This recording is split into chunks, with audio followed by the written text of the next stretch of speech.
officers went in, obviously, with a soft touch. The hope here is that you can get folks to disperse, not have to arrest anyone. They did end up having to arrest folks. My assumption is, one, what are we likely looking at in terms of charges for those who were taken into police custody? I think most of them were loaded onto that MTA bus. Disorderly conduct, that kind of thing? Sure. So it can range anywhere from disorderly conduct, criminal mischief, up at the felony riot, which you need 4 operatives for that in the penal law, which they have. They have plenty. So that will be determined at a different time. Looks like they broke in and took control of certain construction sites, used that equipment, and it sounds like they had paint balloons as well. And if they are minors? Because a lot of these kids look very young, you know, and if they're minors, what does that mean, Chief? Well, the minors will go to family court. We'll have to see from there. Okay. Okay. Well, Chief, you can stay along with us. We're going to now go to Josh Einiger, who is live there on the scene. And Josh, we can see things are getting a little bit more buttoned up. What can you tell us from where you are now?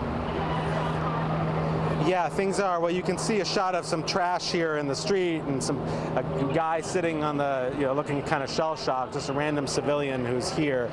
This is a huge police scene. If you look to the left a little bit, some top police brass who are here just sort of figuring out where we stand. Let's look to the left a little bit and pan around. Look at all the trash in the middle of Union Square. Union Square has been cleared of people aside from people who are supposed to be here at this point. That is NYPD, which put out basically what they refer to as a level 4 mobilization. Every available cop brought here from every command in every corner of the city to try to restore order, which just immediately spiraled out of control here, seemingly out of the clear blue sky. Top commanders, there was video that we had earlier. I'm sure we've seen it on a loop of top commanders, including Chief of Department Jeff Madry, who's right there in the middle of that scrum right there, getting actually themselves having things thrown at them. Big construction site in the middle of Union Square, right by the train station, and so people were grabbing construction implements and just hurling them at each other, at police who were here. And we see police walking around with, like, if they have white shirts on, they've got paint all over their shirts. They were really in it with a lot of these people who got incredibly out of control in almost no time at all. The police completely caught off guard. Hey, look, Jared, look at this. These chairs basically flattened, ripped into pieces that presumably were used as projectiles toward the cops who were here trying to restore order. This was a really hairy situation, and now it's a huge mess. Lots of people under arrest in buses that have been pulled out of here, and we're waiting for a briefing from police to see kind of where things stand right now. We've heard that police officers were hurt, don't know the extent of those injuries or how many. We've heard that civilians were hurt, again, don't know quite how bad, and we do know that quite a number of people were placed under arrest. Obviously, the influencer at the center of all this is going to have some questions to answer from the NYPD as well in terms of how this all started and why it got so wildly out of control. Sandra, Sade?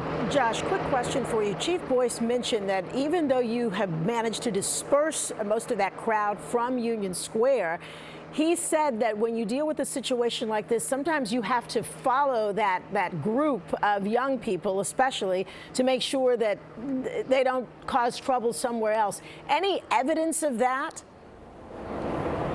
Well, yeah, so look, I'll tell you this, Sandra, there are a lot of cops here. It's nowhere near the number of cops who have been brought to the scene in general. Look down at that corner, that side of this frozen zone, lots of cops. But we watched police, if you look north, basically pushing the crowd north through the square. And presumably they have done just that. They're pushing them further uptown. You'd have to actually ask Shannon what she sees uptown about where they've all gone. I know early on, cops were hoping this would just sort of end and people would disperse without further incident. Clearly that did not happen, but the question is now, I mean, do they continue to, move through the city in out of control groups? Hard to tell. The object of their attention has left the scene, and by now everyone's aware of that, including the people who came here to see him. So, I guess we'll have to wait and find out from the police executives who are right now preparing to talk to us and give us an update on where things stand from here. All right. And Josh, I know that you mentioned that some of those that were arrested were on a bus, and then you said that there were a couple of buses. I know you don't know an exact count, but any idea how many buses full of these potential people who were arrested? Okay, so here's one bus right here.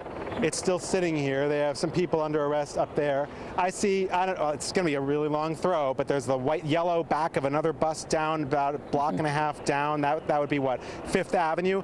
And there's at least another bus that we saw being backed out of here before that in a pretty dramatic scene, surrounded by cops with batons and brandishing pepper spray, as people at that moment thought that Cy Sinat was on that bus, and he wasn't. But that's what the crowd thought. And so they were trying to get at that bus, and it was about as tense as I've seen things here, because police were vigorously trying to protect that bus, which was actually in fact full of prisoners and cops who were processing the prisoners as it was backing down the block. And these are articulated buses. They're not easy, I would imagine, for a bus driver to back up in the best of circumstances, and under this situation it was a pretty complicated scene, to be sure. Harrowing. Yeah.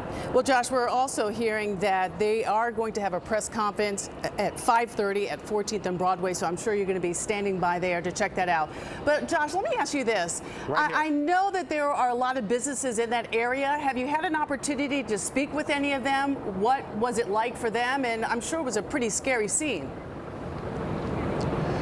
Well, so, you know, I think people kind of took cover. We haven't seen where we are now. It's been cleared of civilians. You know, the Whole Foods is right here. And for a while there, police executives ran into the Whole Foods to try to kind of step away from the crowd. If we look kind of down Broadway here, you see some civilians. There's actually, I see a woman with a baby sitting in that bank, right there in the bank, right? So I don't really know what her story is, but, you know, presumably, yeah, there were people here who were not a part of this, and they had to figure out where to go and how to get out of it. You know, that presumably is one of them. We haven't had a chance to talk to anybody, though. It's been obviously, as you know, pretty hectic, but I'm sure we'll get there. All right.